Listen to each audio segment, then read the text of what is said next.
नमस्कार, ये आकाशवाणी शिमला है। अब आप राजकुमारी चंदेल से प्रादेशिक समाचार सुनिए।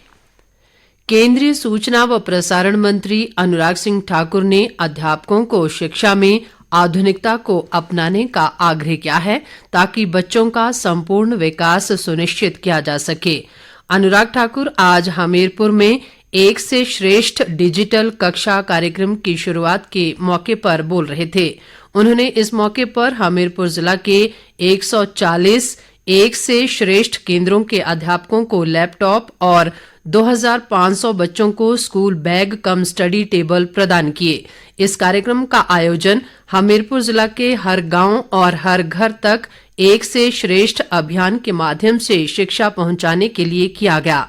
अनुराग ठाकुर ने इस मौके पर बच्चों के साथ आए उनके माता पिता, दादा दादी और पंचायत सदस्यों को कंबल भी वितरित किए। उन्होंने कहा कि हिमाचल में रोजगार, पलायन और अर्थव्यवस्था से जुड़ी समस्याओं का समाधान केवल बच्चों को सही शिक्षा देकर ही किया जा सकता है। अनुराग ठाकुर ने इससे पूर्व हमीरपुर में ही जिला विकास समन्वय और निगरानी समिति दिशा की बैठक की अध्यक्षता भी की और विभिन्न विभागों की योजनाओं की प्रगति की समीक्षा की। स्वास्थ्य मंत्री धनीराम शांडिल ने कहा है कि राज्य सरकार प्रदेश की भौगोलिक परिस्थितियों को ध्यान में रखते हुए प्रदेश में हेली एम्बुलेंस सेवा को सुदृढ़ करने पर ध्यान केंद्रित करेगी। आज क्षेत्रीय अस्पताल धर्मशाला का निरीक्षण करने और जिले के स्वास्थ्य अधिकारियों के साथ समीक्षा बैठक के बाद पत्रकारों से बातचीत करते हुए स्वास्थ्य मंत्री ने कहा कि सरकार मोबाइल एम्बुलेंस सेवा को सुदृढ़ करने पर भी काम कर रही है। उन्होंने कहा कि स्वास्थ्य संस्थानों में रिक्त पड़े डॉक्टरों और अन्य श्रेणियों के पदों को जल्द भरने के लिए कदम उठाए जाएंगे।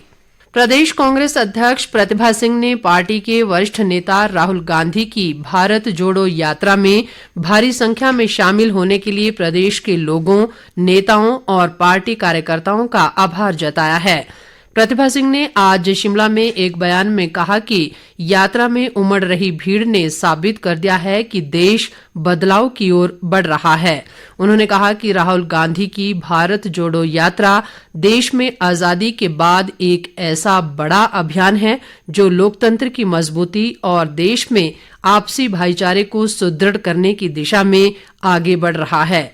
उन्होंने कहा कि ये यात्रा कांग्रेस के लिए एक मील का पत्थर साबित होगी। एचआरटीसी ड्राइवर यूनियन ने निगम पर चालकों की वरिष्ठता सूची जानबूझकर जारी नहीं करने और इसमें अनियमितताओं का आरोप लगाया है। यूनियन के अध्यक्ष मान सिंह ठाकुर ने आज शिमला में एक पत्रकार वार्ता में कहा कि वर्ष 2017 से वरिष्ठता सूची जारी न होने के कारण पात्र चालकों को पदोन्नति नहीं दी जा रही है। उन्होंने निगम प्रबंधन को 15 फरवरी तक वरिष्ठता सूची जारी करने का अल्टीमेटम दिया है। यूनियन ने कहा है कि अगर निर्धारित समय के भीतर वरिष्ठता सूची जारी नहीं की गई तो यूनियन पहले गेट मीटिंग और फिर चक्का जाम जैसे कदम उठाएगी।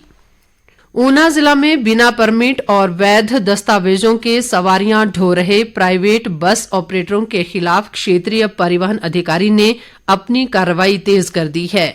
आरटीओ ऊना ने बीते 3 दिनों में इस तरह की कार्रवाई में 5 बसों को जब्त किया है। आरटीओ ऊना राजेश कौशल ने कहा कि ये कार्रवाई आने वाले दिनों में भी जारी रहेगी। उन्होंने कहा कि कुछ बस ऑपरेटरों द्वारा अवैध तरीकों से निजी बसें चलाए जाने को लेकर शिकायतें मिल रही थीं। इसी के बाद परिवहन विभाग ने ऐसे निजी बस ऑपरेटरों पर शिकंजा कसने का निर्णय लिया है। किन्नौर जिला की प्रसिद्ध नाको झील में 30 जनवरी से 5 फरवरी तक राष्ट्रीय आइस स्केटिंग चैंपियनशिप का आयोजन किया जाएगा।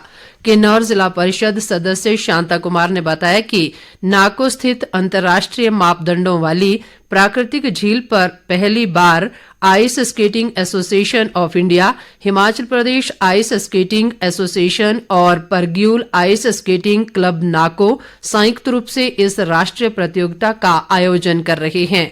उन्होंने कहा कि ये प्रतियोगिता महिला और पुरुष दोनों वर्गों में आयोजित होगी।